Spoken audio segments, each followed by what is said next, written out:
1 Pedro, capítulo 5, versículo 8.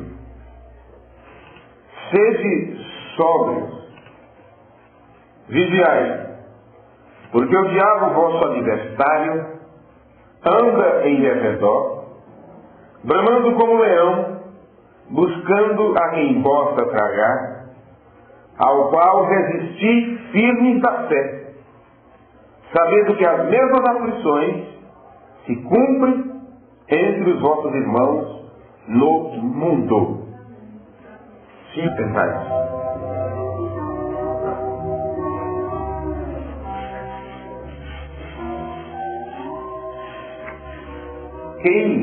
Aqueles que me ouvem podem achar esta pequena palestra um tanto quanto rude, grosseiro, inclusive. Mas nós não queremos ser rude com ninguém, não queremos criticar quem quer que seja. Apenas o nosso desejo, nosso compromisso com a verdade e tentar mostrar às pessoas onde elas têm acertado e aonde têm errado. Não que eu sei ou que eu saiba quem erra ou quem acerta. Não que eu saiba quem é filho de Deus ou quem é filho do diabo. Mas a própria Bíblia já deixa bem claro: não julgueis para que não sejais julgados. Portanto, nós não podemos julgar quem quer que seja. Mas a mesma Bíblia que diz não julgue, essa mesma Bíblia diz que pelos frutos se conhece a árvore. Então, pelos frutos praticados, você conhece a procedência daquela árvore. Enquanto não brotar os frutos, você não sabe se é limão ou laranja, não sabe se a fruta é branca, amarela, azul, verde. Só depois do fruto é que você reconhece, que você sabe que tipo de árvore é aquela. Por isso a Bíblia diz: pelos frutos os conhecereis. Nos círculos carismáticos, vamos começar por isso. No círculo carismático, isto é, de todas as religiões que professam os dons espirituais, a experiência pessoal de cada pessoa tem se tornado um fator determinante. Por isso as pessoas estão em busca de terem uma experiência e provar que aquela experiência foi Deus em suas vidas. Então, eles aprendem que precisam ter uma experiência e se eles não demonstrarem que passaram, eles são excluídos, são desprezados, porque se acham que não tem o Espírito Santo, ou que o Espírito Santo não os batizou, não os visitou, porque não mostraram uma experiência, porque não gritaram, não pularam, não falaram em língua, não profetizaram. Então, no círculo carismático, a experiência pessoal das pessoas tornou-se um fator determinante, a ponto de dizerem que a evidência de que ter o Espírito Santo é manifestar os dons espirituais e precisamente o dom de língua. Ao invés do fator determinante ser a infalível palavra de Deus para eles, olha, é totalmente inconcebível. Eles não conseguem, as pessoas religiosas não conseguem captar, não conseguem confirmar isso, que aquelas grandiosas experiências que eles têm e aquelas grandes emoções, eles nunca vão conceber isso em suas mentes, que aquilo pode perfeitamente não ser o Espírito Santo trabalhando em suas vidas. Eles creem, acreditam e darão suas vidas por isso, dizendo que são manifestações espirituais. O verso que nós temos lido no início desse assunto, nessas escrituras de 1 Pedro, capítulo 5, versículo 8, É interessante vermos isso, estudarmos esse versículo aqui por diversas razões, para mostrar às pessoas que, na grande maioria, elas têm deixado de perceber a força total que está implicada por trás desse versículo. Sede sóbrio.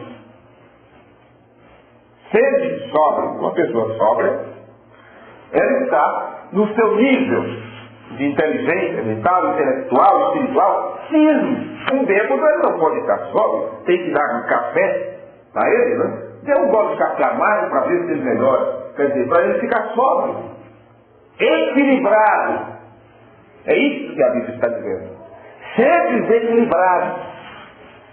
Vigiai, porque o diabo, vosso adversário, anda em derredor, bramando como leão, buscando a quem possa tragar. E esse termo aqui, rugindo como leão, isso deveria chamar a nossa atenção por causa, vamos dizer assim, da disparidade. Eu não sei se seria a palavra correta. A disparidade que há, ou o paradoxo que há por trás disso aqui. Uma palavra um pouco difícil seria a incongruência desse versículo. Parece que não casa, que não combina. Sede sóbrios, vigiai, porque o diabo, vosso adversário, anda em derredor, bramando como leão, buscando a quem possa tragar. Onde está aqui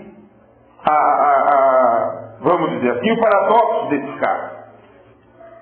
É que você vai ficar vigiando, equilibrado, porque você escuta o barulho do leão ao redor, o diabo como o leão, rugindo, bramando, buscando a quem possa tragar. Como pode? Se ele está tentando atacar o rebanho, ou a pessoa, ou o grupo, ou a igreja, por que ele teria que fazer barulho mostrando sua presença? Aí que está a parte, né, que parece que não casa bem. Porque se ele está pronto para atacar, ele não tem por que fazer barulho, ele não tem por que rugir. Veja isso. Os leões, a verdade é essa, eles não rugem quando saem para caçar. Já pensou o barulho, o rugido do leão? O leão saiu para caçar e começa... Ele vai pegar quem? Vai encontrar o quê? Qual é o coelho, o cervo, o viadinho que vai ficar esperando? Não. Os leões, eles não rugem quando saem para caçar. Já que é um senso comum nos diz que o rugido iria espantar a presa. Ia fazê-los correr em disparada. Vê? Agora, como nós devemos interpretar essa afirmação? Como se deve ver essa afirmação aqui nas Escrituras? Vigiai. O diabo, vosso adversário, anda ao redor, bramando, rugindo, como leão, buscando a quem possa tragar. Talvez, meus amigos, meus ouvintes, algumas informações adicionais possam perfeitamente nos ajudar a esclarecer a verdade que está por trás destas escrituras, desse versículo aqui. Vamos aprender um pouquinho? Os naturalistas, os pesquisadores da natureza, eles têm observado o reino vegetal, o reino mineral e o reino animal. E eles têm observado que os leões, na vida selvagem, eles têm filmado o comportamento dos leões para programas, documentários, como um canal que eles chamam, creio que é Discovery, assim o nome? Discovery, alguma coisa assim. Né? E parece que uma das ocasiões mais frequentes em que o rugido do leão ocorre, veja, é exatamente após a matança já tem ocorrido. Eles instalam microcâmeras, microfilmes, determinadas coisas assim, nos montes, nos morros, na selva, nas folhas, nas plantas, e passam meses observando o comportamento animal, para depois mostrar aquilo para o mundo. E o que se tem descoberto é isso, que a frequência, o rugido do leão ocorre exatamente após a matança da sua presa. Pegou a presa, matou ali, torceu o pescoço com suas garras afiadas, machucou com suas patas firmes, como o profeta de Deus disse que uma patada de um leão pode derrubar não sei quantas pessoas. Quando ele ruge, não tem animal que não fique quieto, o grilo para de chirriar, o sapo fica quieto, os passarinhos não cantam, porque o rei da selva tem dado o seu grito, o seu rugido. E quando ele dá aquele rugido, ele está demonstrando uma coisa.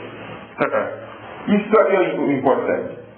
Uma vez que a comida está disponível ali, então a furtividade não é mais necessária. Ele não precisa agora ficar quietinho e na pontinha das patas, sem fazer barulho. Ele não precisa mais ficar nessa situação, porque a refeição já está sob os seus pés. Vem? Então ele não está mais preocupado em ficar quietinho, porque ele já pegou sua presa. Então a sua atitude agora é de júbilo, é de ruído, é ruidosa. É de chamar os seus companheiros para almoçarem juntos. E tem um outro significado nisso aqui. Ele está dando um alerta para os outros animais que eles não têm por que ficarem preocupados com ele, porque ele já não vai sair mais para caçar. Os outros animais podem ir beber água, podem comer seu capim, suas frutas, silvestres, sem problema. Porque o leão tem feito ali o seu rugido, tem feito o seu barulho, dizendo: eu já estou me alimentando, já estou com uma presa aqui entre minhas garras. Então os outros despreocupam, ele não vai sair para caçar agora, ele já caçou. Se ele tinha que matar, ele já matou. Então os outros animais se sentem seguros para continuarem suas vidas normais, né? Na floresta, ou seja onde for. O rugido e o grunhido então tornam-se sinais para os outros animais que o rei não está buscando mais nenhuma presa. Ele já encontrou a sua alimentação. Ele já está comendo. Vê? Pelo menos por esse momento, os outros animais podem se sentir relativamente seguros. Porque a caça ou a presa já foi pega. Portanto, um leão que ruge, nós podemos agora ver isto. Um leão que ruge é um leão, vamos dizer assim, seguro. Ele não está vindo me atacar. Ele ruge porque já está com sua presa. Veja, não uma ameaça imediata. Ele pode ser uma ameaça daqui a 2, 3 horas. Ou quando ele vem a ter fome novamente. E quando ele voltar a ter fome, ele fica quieto, ele procura caçar. E o espírito, o instinto de caçador, é o espírito que quer ficar quieto, tá? Cheio de tramas, de artimanhas, porque ele precisa segurar alguma coisa. Mas o leão que está relativamente seguro para os outros animais, porque ele não está saindo para caçar, veja, ele não está à espreita procurando sua próxima refeição. E então ele não se preocupa em esconder sua presença. Então ele pode rugir à vontade. Ele não está preocupado em se esconder. Ele não está preocupado que os outros saibam que ele está ali. Os outros precisam se sentir seguros para continuar suas vidas. E assim sendo, meus amigos, Porque podemos aprender com o fato de o diabo ser como um leão que ruge, desespero, procurando a quem possa tragar. Como pode? Vigiai. O diabo, vosso adversário, anda ao derredor, rugindo como um leão, buscando a quem possa tragar. Mas como pode ele fazer esse barulho terrível? Mostrando sua presença. Não será fácil correr? Não será fácil se esconder? Onde está aqui agora o que não está casando nessa compreensão? O problema é esse. Ele ruge como leão, buscando a quem possa tragar. Mas se ele ruge, porque ele já está com sua presa, para que os outros se sintam relativamente seguros, aqui está a enganação. Aqui está o engodo, aqui está o engano. Esse diabo, esse Satanás que ruge como leão, a maneira de enganar é exatamente esta, rugindo, para que as pessoas se sintam seguras, dizendo, ele está com medo, não vai me procurar. Bem, ele já pegou sua presa, não está vindo atrás de mim. O barulho que ele faz não é para espantar, é exatamente para que as pessoas se sintam seguras. Assim como os animais da floresta se sentem seguros, porque sabe que o leão já está se alimentando. Bem, ele não está preocupado em dizer, eu estou bem aqui. Veja a enganação. Que melhor modo o diabo poderia escolher para desenganar, para enganar as ovelhas? Qual seria a melhor forma dele enganar as ovelhas do que distraí-las? Distração. O que o diabo procura fazer isso é distrair as ovelhas. E ele distrai com o seu barulho, como se dissesse assim, olha, eu não estou procurando você, eu não estou com fome, eu não tenho por que ir atrás de você, que eu já estou com a minha presa, por isso eu faço barulho. É assim que ele engana as ovelhas, deixando elas seguras. Ele já está fazendo muito barulho aí no mundo. Você encontra morte, destruição, desgraça, roubos, estupros, assassinatos. Não está com sua barriga cheia, não está com sua fome terrível, espiritualmente falando, maléfica, saciada, com tantas pessoas à sua disposição, com tantos animais, homens e mulheres, à disposição dele, alimentando esses espíritos que têm vindo do inferno. Não está ele satisfeito e faz questão para que a igreja, para que você saiba do que ele está fazendo. Os noticiários dos jornais, nos rádios, na televisão, falam constantemente de quantas presas ele já pegou, de quantas mortes ele causa, de quantos assassinatos ele é capaz de praticar, usando sua astúcia e usando seus homens, suas mulheres aqui na terra, porque ele faz questão que você saiba que ele está ocupado agora com essa presa.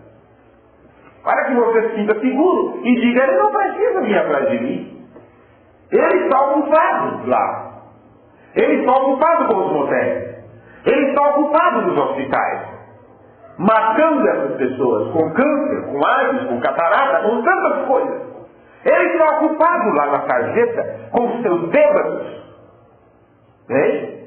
E você tem que saber disso. Que todo esse trabalho que ele faz, e faz questão de mostrar que está se alimentando, é exatamente para atrair a atenção da ovelha e deixá-la despercebida, dizendo, eu não tenho por que correr, não tenho por que me esconder, porque ele já está com muita coisa para fazer. Ele está perfeitamente ocupado. Que melhor modo o diabo teria de enganar as ovelhas do que distraí-las, manter a atenção delas focada no rugido, no barulho dele, no rugido que ele dá, para levá-las a um falso senso de segurança. A um falso senso de segurança, enquanto ele se aproxima de mansinho por trás. Foi isso que aconteceu exatamente com o sistema religioso. O diabo fez tanto barulho, deu tanto grito, fez tanta coisa, que eles disseram, ele está bem ocupado com os outros lá. E ficaram quietos, ficaram em seus lugares. Não procuraram mudar de posição, porque estavam ouvindo rugido desse que se faz de leão. E não se preocuparam em se proteger. Não se preocuparam em ir para debaixo da torre forte. Não se preocuparam a ir para a sombra das asas do Deus Todo-Onipotente. E enquanto estão se preocupados, dizendo, não é comigo, não é para mim, ele não vai me encontrar, eu sei onde é que ele está, eles estão vendo o barulho, o rugido dele. Ele tem vindo por trás de mansinho e tem atacado exatamente dentro da igreja. Dentro da igreja. Na mensagem, uma igreja enganada pelo mundo, a partir do parágrafo 44, o profeta de Deus para o tempo do fim nos diz essas coisas. A igreja se tem tornado como Israel no princípio. Eles haviam visto todas as nações pagãs tendo um rei. E Deus era seu rei. E eles haviam visto as nações pagãs tendo um rei. Dessa forma, eles desejaram agir como as nações pagãs. E eles compararam para eles mesmos um rei. Compraram.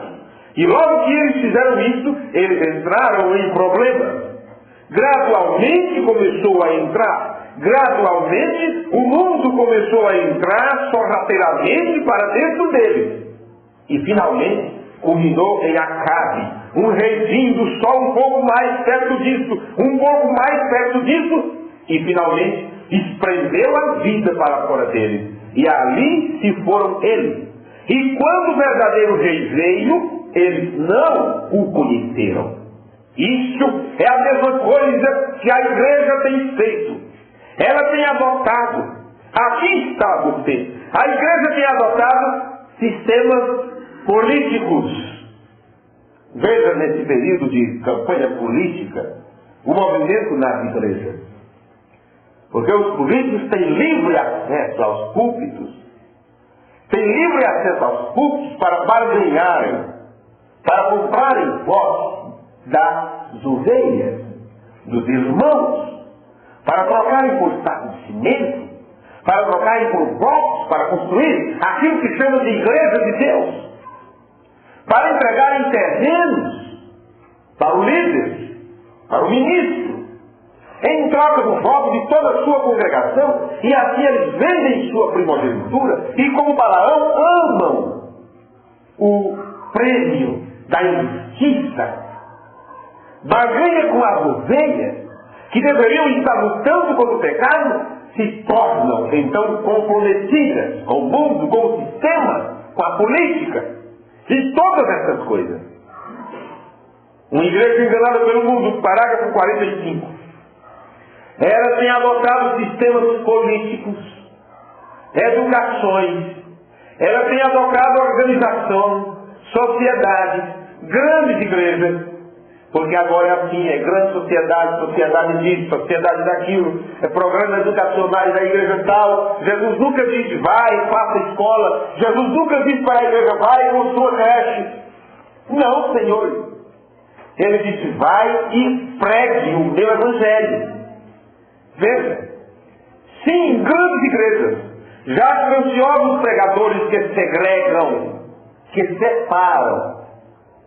E quando o verdadeiro rei vem, que é a palavra, eles não o conhecem. E eles estão crucificando o próprio Espírito Santo que é seu rei. Eles não o conhecem, porém eles riem e o criticam. Quando os judeus fizeram com seu Messias, a igreja está fazendo com seu Messias da mesma maneira. Eles não sabem disso. Eles não têm tido o discernimento espiritual, porque eles estão tão doutrinados com seus olhos, e o que eles veem apenas isto, grandes edifícios, tentando se comparar com o mundo. Se chama até de catedral, a grande catedral ortodoxa fulano de tal, porque querem disputar com as catedrais católicas. Só falta colocar a cruz lá em cima e um sino do lado. Vê? Sim, tentamos se comparar com o mundo. Nós nunca exortamos a nos comparar com o mundo. Nós somos exortados a nos humilhar. E é a maioridade em Deus. E hoje, os evangelistas de curas no campo, presta atenção que o Leandro diz, é a maioridade em Deus. Se aqui, nesse santuário, tiver apenas uma pessoa, e essa pessoa está correta com Deus, esta é a maioridade de Deus. Esta é a maioridade de Deus. Vem? É a maioridade em Deus. E hoje, os evangelistas de cura nos campos, sabe? Porque tudo tem que ter cura, e venha para ser curado, vê se eles são pecadores para arrependimento e para serem batizados em nome do Senhor Jesus Cristo. Não, eles chamam para as pessoas serem abençoadas com bênçãos materiais, porque é um evangelho de matéria apenas, é um evangelho terreno, aqui de paz. Veja? E hoje, os evangelistas de cura dos campos, há uma tal competição, competidores. Um diz, louvado seja Deus, eu tenho tantos mil. Veja, outro diz, eu ganhei 1000. Outro diz, minha congregação está crescendo. Eu tenho um encontro maior do que você. Minhas reuniões são mais avivadas do que a sua. Que diferença isso faz? Se nós temos 1 ou 1 milhão, que diferença isso faz? Somos nós fiéis a Deus? Somos nós fiéis à sua palavra? Permanecemos nós sob o teste do Espírito Santo? É isso verdade? Essa é a coisa mais importante. Porém, nós nos comprometemos sobre a Bíblia. Muitos do nosso povo pentecostal, sobre as doutrinas fundamentais dessa Bíblia, se comprometem. Eu não desejo ferir sentimentos. Eu estou em minha própria igreja e eu sinto que eu poderia somente fazer aquilo em minha igreja, porque eu estou pregando o Evangelho. Porém, há milhares de pregadores pentecostais que sabem que não há tal coisa na Bíblia como um batismo usando o nome Pai, Filho e Espírito Santo. Eu desafio o arcebispo ou alguém mais para me mostrar aonde alguém alguma vez foi batizado no nome do Pai, Filho e Espírito Santo. Porém, eles se comprometem, porque as organizações têm feito assim. Não há nenhuma pessoa no Novo Testamento, e por 300 anos depois, pela história, senão que fosse batizada no nome de Jesus Cristo. O que é isso? Organização. Aquilo é o que foi visto, se comprometeram. E hoje, eles têm tirado todos os obreiros da rua, eles têm tirado o pandeiro fora da igreja para não fazer barulho. Vê? Eles têm tirado o pandeiro fora da igreja para ter seus cultos mais tradicionais, formais, frios. Eles têm tirado toda a glória fora da igreja. E tem pregação de seminários, aquela coisa enfeitada, aquela pequena pregação crista de galo, infumada, apenas enfeite. Toda polida em sociedade. Não pode machucar, não pode falar coisas duras, não pode isso, não pode aquilo, tem que respeitar, tem que respeitar o sentimento das pessoas, a crença de cada um, a verdade de cada um. Pregação crista de galo, ética religiosa, dá até vergonha. Ética religiosa, ética de seminários. Primeiro são preparados os seminários para poder se apresentarem bem diante das pessoas, para falar apenas o que o povo gosta de ouvir, o que a carne gosta de ouvir. Pregações que embalam a carne e matam o espírito. Sim, eles têm tirado tudo isso. E aquela pequena pregação crista de galo, toda polida em sociedade, e suas mulheres vestindo só e vestidos que colam ao corpo, e diz, está tudo bem, somos crentes, vamos para a igreja. Não é? E homens fumando cigarros e jogando, dizendo piadas sujas. Isso é uma desgraça na vista de Deus. Eu sei que isso é rude, Porém é tempo de alguém dizer alguma coisa. Estão se comprometendo, consentindo e agindo como o mundo. Eu não me importo se eu tenho que permanecer sozinho, com ninguém, a não ser somente com Deus. Eu pregarei a verdade da Bíblia de Deus e a defenderei. Se eu morrer, ainda defenderei a verdade. Certamente, nós desejamos a verdade. Eu não serei medido de acordo com a igreja, porém de acordo com a palavra de Deus, eu desejo ser medido. Amém. Mensagem Igreja Encarnada pelo Mundo, parágrafo 44 ao 49. O que diz São Pedro? Vigiai, sede sóbrios. O diabo, vosso adversário, anda em derredor, bramando, rugindo como um leão, buscando a quem possa tragar. Analise bem isso. O leão, ele sai para caçar quietamente. Ele não sai rugindo para não espantar a presa.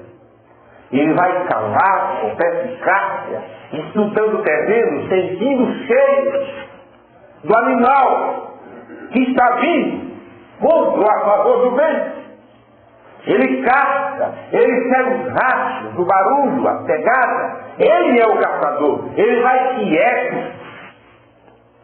Mas a partir do momento que você nota, mesmo os documentários que têm filmado a vida silvestre, a vida animal, você descobre que quando aqueles animais estão naqueles seus avivamentos, na beira da água, na floresta, na campina, ou seja onde for, e daí a pouco parece que surge um silêncio sepulcral. As árvores ficam quietas, os bichinhos param de fazer barulho.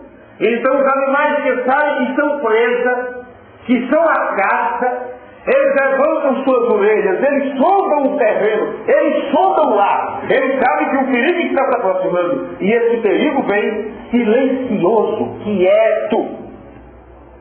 Mas a partir do momento que o leão ruge, ele pegou sua presa, ele já a matou, ele já está desossando ela, tirando a carne dos ossos. Está enchendo a sua barriga, saciando o seu paladar. E ele ruge, os outros animais ficam relativamente seguros, porque sabem que ele está se alimentando. Então tem algo por trás aqui das palavras de Pedro. Vigiai, porque o diabo, vosso adversário, ruge, é o vosso derredor, bramando como leão. Se ele está caçando, ele não vem porque ele está rugindo. Ele vem quieto. Mas o diabo não é leão, ele ruge como leão. Então ele faz barulho para que as pessoas se sintam seguras, dizendo, ele não está vindo, porque ele já tem pego alguém. Então ele faz barulho, enquanto as pessoas se sentem relativamente seguras, ele se aproxima quietamente e apanha. Por isso que Pedro disse, vigiai. Estejam vigiando. Que imagem mental será que vem à sua mente quando o diabo é mencionado aqui nas Escrituras? Qual a imagem que vem? Um monstro horrendo quando se fala em Satanás. Você já pensa num monstro horrendo, vestido de vermelho, com chifres, patas e um rabo pontudo, com 3 pontos lá no rabo, e ainda um gato com 3 pontas. Não sei porquê. 3 pontas, não é? Porque já não vê isso ali, os 3 espíritos de rã, que são coisas espirituais? Por que não vê a doutrina que reparte Deus como mostra em 3 pessoas distintas? Mas é a imagem que vem na mentalidade das pessoas quando se fala no diabo, é isso. É o monstro horrível vestido de vermelho, com chifre, patas, rabo pontudo e um forcado, ou um tipo de gato com 3 pontas. Isso é certo. Quando você vê figuras, desenhos de Satanás, é assim. Mas me diga uma coisa. Onde na Bíblia de Deus, de Gênesis a Apocalipse, nesses 1188 capítulos da Bíblia, onde é que o diabo é mencionado com essa descrição? Qual profeta falou de Satanás, dizendo que ele tem essa aparência? onde existe nas páginas sagradas uma demonstração de qual é a aparência do diabo. Como é essa presença dele? E por que as pessoas o fazem desse jeito? Meus amigos, ela não está na palavra de Deus. Essa imagem do diabo de vermelho, com chifres, com patas, com rabo e com tridente ali. Essa imagem não está na palavra de Deus. E chegou até nós, chegou até o século XXI, esse início do século XXI, graças à imaginação fértil de alguém, provavelmente dos tempos medievais, lá de épocas passadas. No entanto, ela se adequa, ela se encaixa perfeitamente ao plano de Satanás. Porque foi ele próprio que inspirou os homens a imagem pela qual ele quis se mostrar. Eles não fariam isso à toa. As pessoas não desenhariam nem imaginariam o diabo com esse formato, isso não é à toa. Isso encaixa perfeitamente com o plano do diabo. O conceito dos desenhos animados, desse monstro aclopado com a inclinação natural do homem para o comportamento pecaminoso, oferece perfeitamente uma capa do leão que ruge. Essa imagem que se tem de Satanás, essa imagem distorcida que se tem dele, foi uma capa perfeita do leão que ruge. Satanás tem usado para sua vantagem essa capa há milênios. Qual é a capa? De um monstro que está preocupado em usar seus cavalos, seus médios, seus cooperadores. E quando você entra para o mundo religioso, chamado cristão, a ideia que tem do diabo é isto. O diabo está do outro lado da cidade, na sarjeta, com o resto dos pecadores. Eu, igreja, estou aqui protegido. O sangue de Jesus tem poder. E assim fazem. E assim que dizem. O sangue de Jesus tem poder. Tem varão de branco aqui. Tem anjo do outro lado do altar. Veja o anjo, irmão. Segura o anjo, irmão. Não percebem que foram enganados por Satanás? Não percebem que foram inspirados a adorar ao Deus que não existe? Não percebem que a adoração que se tinha ao Deus Criador foi passada para a criatura e hoje eles cultuam apenas os anjos? No lugar de cultuar ao Deus Todo-Poderoso? E por que esse culto aos anjos? Ele é tão contrário às Escrituras. Porque os hinos que louvam as cisternas angelicais são tudo forró de terra, como eu sempre falo. Porque todo louvor que falam do varão de guerra, ou do homem de branco, ou do valente, ou do general, ou do varão valoroso, por que vocês, pessoas pentecostais, não têm vergonha na cara e ao invés de cantarem seus forrós na igreja, não vão diretamente para o Pai, pelo menos descaradamente e abertamente? Já estariam mostrando a quem vocês verdadeiramente adoram. Ao invés de trazer o mundo para dentro da igreja, ter trazido esse espírito errado, sarcástico, nojento, lá de fora, para dentro da igreja, e dizendo que estão louvando a Deus, louvando aos anjos. Por quê? Anjos dançam forró, anjos dançam samba, anjos dançam reggae. E por que todos os louvores que cantam, que essas artistas, porque não passam de verdadeiras artistas, mulheres pecaminosas, se auto-intitulando de cantoras e louvando a Jeová? Mas todos os hinos que cantam para anjo, para fogo que cai, para fogo que desce, é forró. É ritmos maléficos que apenas fazem rebolar em suas carnes. E por isso eles gritam, eles fazem barulho, porque são movidos pela emoção. E enquanto o diabo faz barulho ao redor, dizendo: eu não estou preocupado com vocês. O barulho que eu estou fazendo é porque eu já estou com minha presa. Aí dentro da igreja eles fazem barulho também, dizendo que estão livres. E cultuando o próprio diabo, dizendo que estão cultuando a Deus. Isso é duro de ser falado? O diabo está do outro lado da cidade, da sarjeta, com bêbado. O diabo está com uma prostituta, é apenas isso que dizem. Não é? É a falsa imagem que ele ainda está empregando com perfeição das pessoas. Ele tem deixado a igreja despreocupada. Ele tem deixado as pessoas abrirem guarda. Ele faz um tremendo barulho aí fora, um tremendo barulho aí no mundo, para que a igreja se sinta segura. E ela se sentindo segura, ele vem e ataca. E tem atacado nos costumes, tem atacado na doutrina. No entanto, a verdade é quase sempre mais estranha que a ficção. E muitos ficarão chocados com o que estou prestes a relatar. Se você não chocou até agora, não é possível. Você pode ficar chocado com o que estou prestes a dizer. Mas ali ocorreu, meu amigo ouvinte, que desde o início da igreja até agora, Satanás e seus demônios, você já chegou a imaginar que desde o início da igreja cristã até os dias de hoje, você já imaginou que Satanás e seus demônios estão entre os mais influentes e famosos pregadores do mundo? Você já pensou nessa possibilidade? Que enquanto o diabo ruge lá fora, faz barulho lá fora, ele já então foi dentro para atacar de dentro para fora, do público principalmente.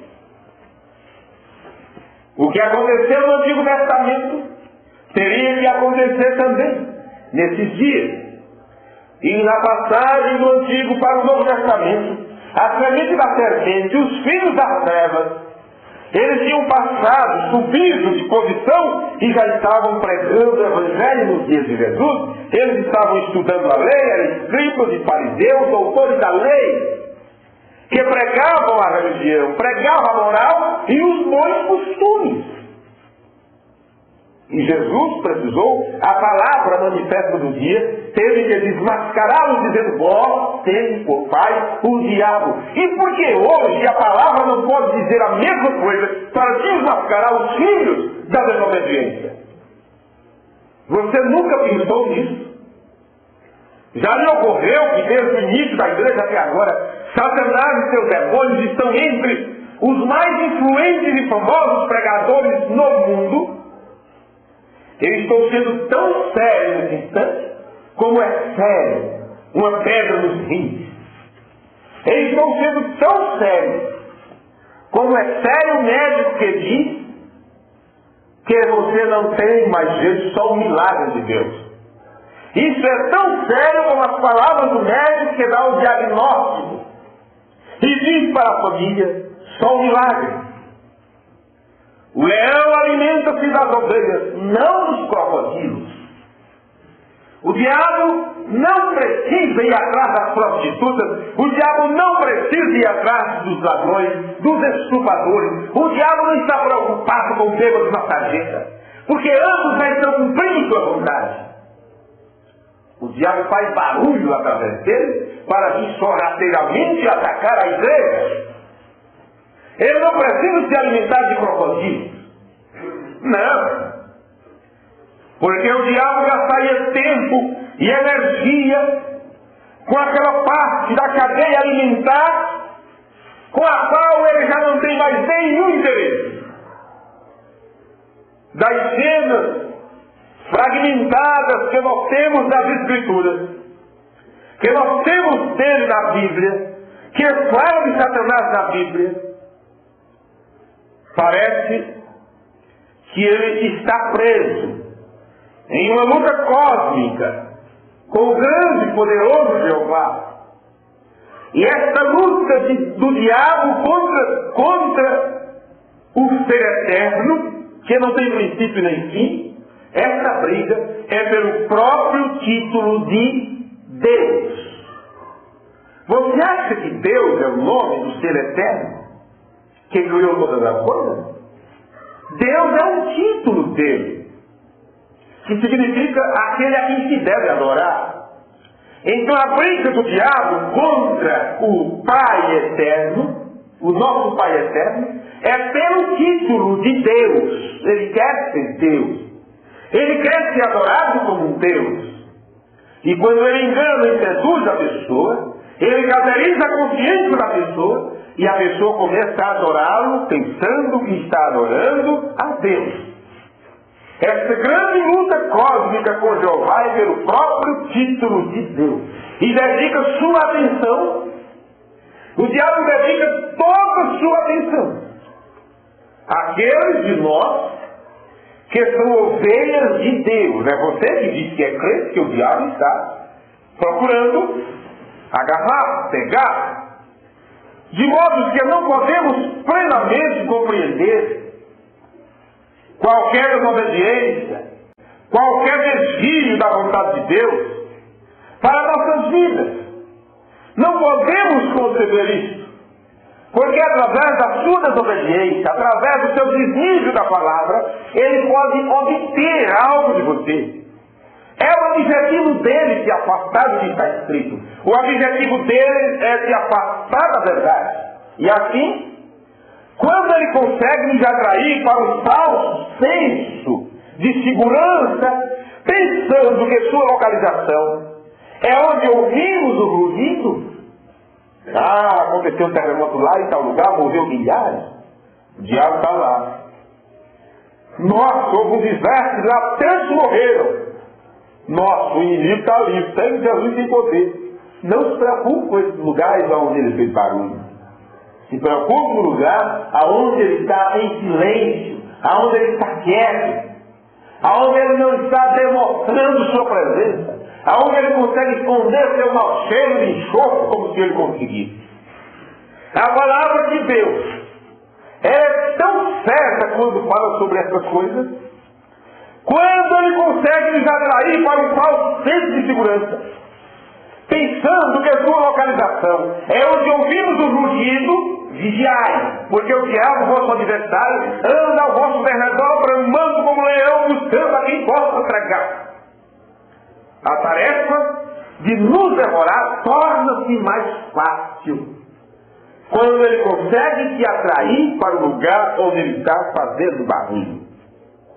A palavra de Deus tem muito a dizer sobre os falsos mestres, os lobos, ou nesse caso, leões.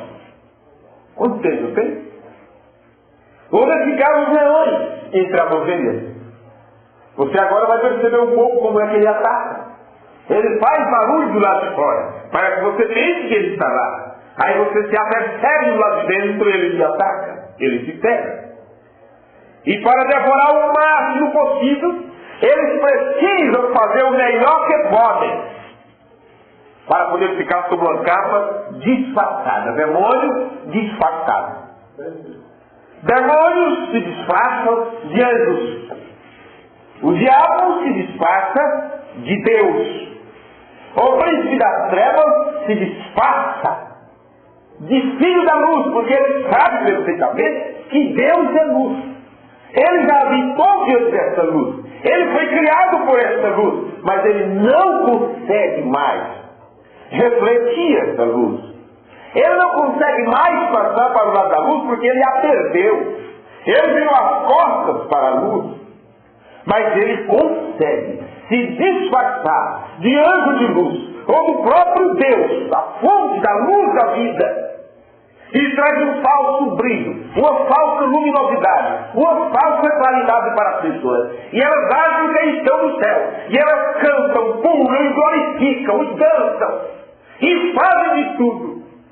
E não sabem que estão passando por uma claridade falsa, por uma miragem apenas. E os demônios, eles se disfarçam de anjos, de luz, vêm e entram no meio do povo chamado de cristão. E as pessoas acham que estão vendo anjos, que estão cultuando anjos, que estão sendo abençoados por anjos.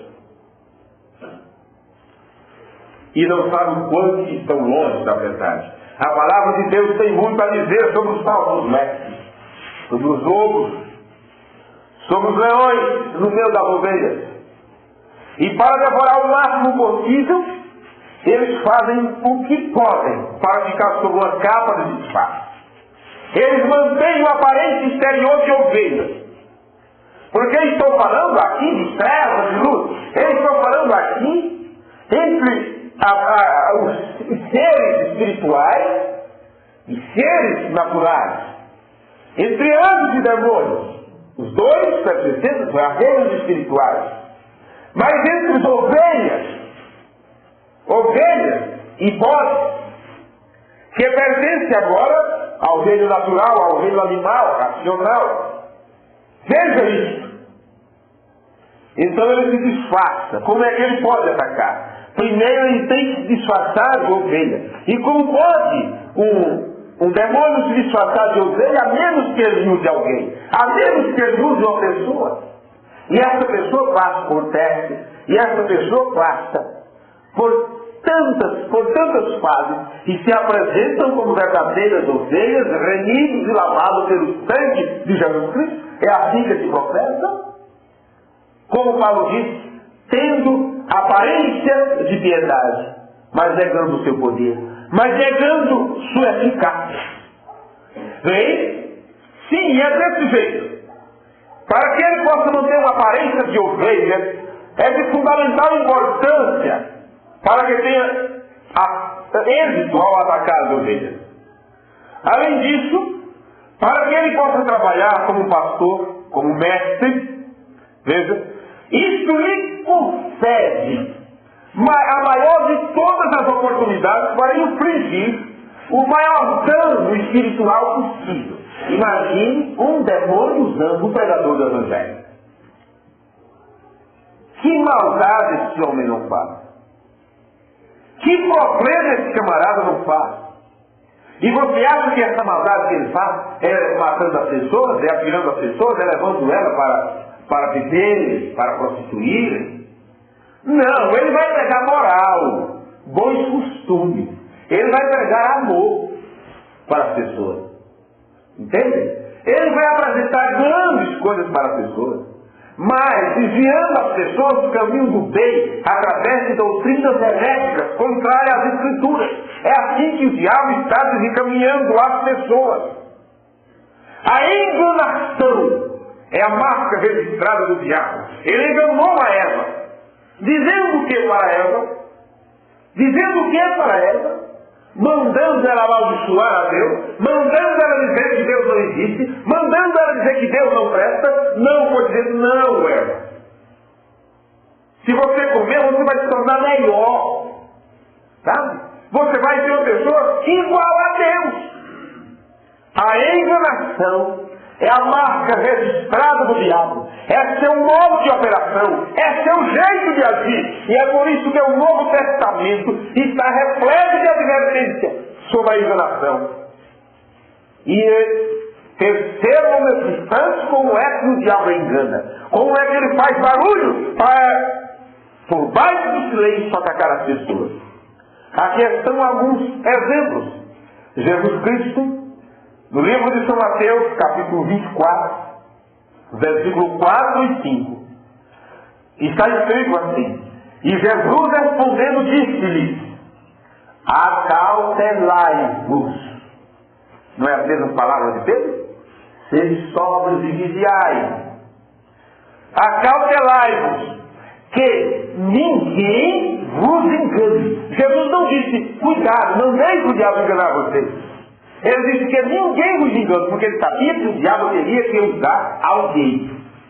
O diabo terá que usar um homem, terá que usar uma boca para falar, para poder enganar. Acautelai-vos que ninguém vos engane, porque muitos virão em meu nome, dizendo: eu sou o Cristo, e enganarão a muitos. Percebam que a pessoa chegar dizendo assim: eu sou Jesus. Você encontra um palhaço, com licença da palavra, que aqui é uma palhaçada, aquele senhor lá do Paraná, que se diz que é a encarnação de Jesus. Cercado de mulheres, não sei por que tem que ser cercado de mulheres. Você está se lutando com aquela coroa na cabeça, com aquelas roupas, com uma voz esforçada e dizendo que é a reencarnação de Jesus. Isso é pura palhaçada. Não é assim que o diabo engana. Ele vem dizendo eu sou Cristo. Não dizendo eu sou Jesus. O que é o Cristo? Ungido. Isto é pregadores se dizendo que tem o Espírito Santo. Eu sou Cristo, e enganarão a muitos. Mateus 24, versículo 11. E surgirão muitos falsos profetas, e enganarão a muitos. Está aí o mundo religioso combatendo essa mensagem, dizendo que estamos seguindo ao falso profeta. Jesus não nos advertiu contra um falso profeta. Ele nos advertiu sobre muitos profetas. Porque eram 400 falsos profetas no tempo de Acabe. Mas Deus tinha um profeta, Micaías, para combatê-los. E está aí milhões deles, de pregadores, carismáticos, pentecostais, tradicionais, em todos os sentidos. E eu chamo, com todo respeito ainda, de verdadeiros falsos profetas. Porque estão pregando, ou seja, profetizando uma palavra que não existe, um Deus que não existe, um evangelho que não combina com o evangelho apostólico, e me mostra o que é uma falsa profecia. Agora eu mostro, em meio a esses milhares de falsos profetas, de falsos ungidos, de falsos cristos, Deus tem um verdadeiro profeta que tem vindo nos levar de volta para a palavra apostólica. É por isso que essa mensagem é a mesma mensagem que saiu da boca de Cristo para desmascarar os filhos da desobediência. Enquanto eles se dizem de Deus, a palavra Cristo diz: vós tendes por pai o diabo. Mateus 24, versículo 24.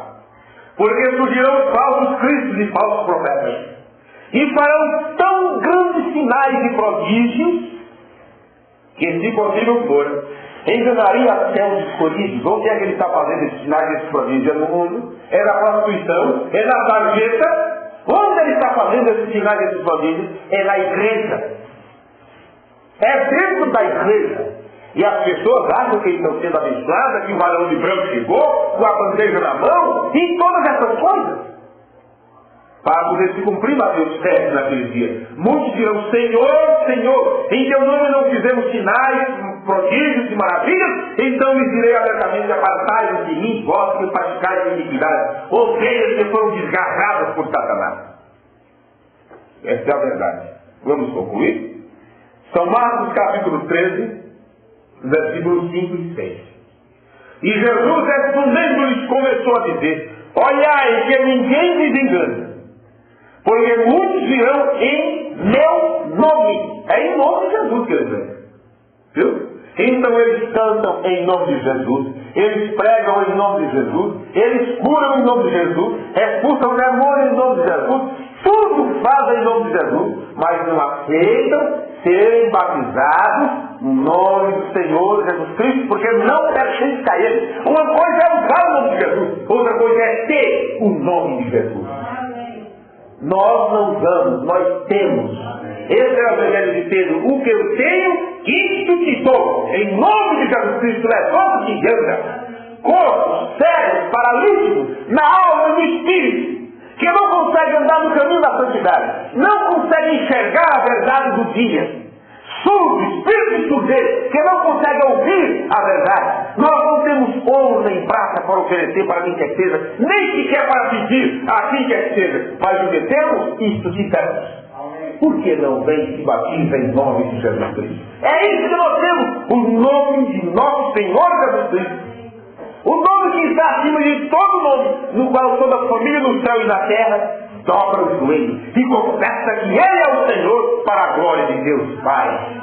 O diabo precisa ser desmascarado. Não importa onde ele se esconda, não importa o quanto que ele vem quieto, mas enquanto o leão vem procurando, quando ele faz barulho, ele pegou a presa. Mas quando ele vem gastando, ele vem quieto, para que ninguém perceba. Mas sempre tem um tipo de animal, uma ave tem, que ela vem por cima. Ela pula de um galho, corre para o outro e vai acompanhando. E ela dá o seu grasnado. E naquele grasnado que ela dá, ela avisa, o inimigo está vindo. O inimigo está vindo. A grande ave de Deus tem vindo exatamente para isso. Para gritar para essa geração: sai dela, povo meu, para não ser participante dos seus pecados e para que não incorra em suas pragas. Essa é a mensagem que estamos vos anunciando. É um grito, um êxodo, uma saída, para que as pessoas possam sair das trevas e entrar no reino da gloriosa luz. Que Deus os abençoe e que a sua vinda possa trazer regozijo para cada um dos vossos corações.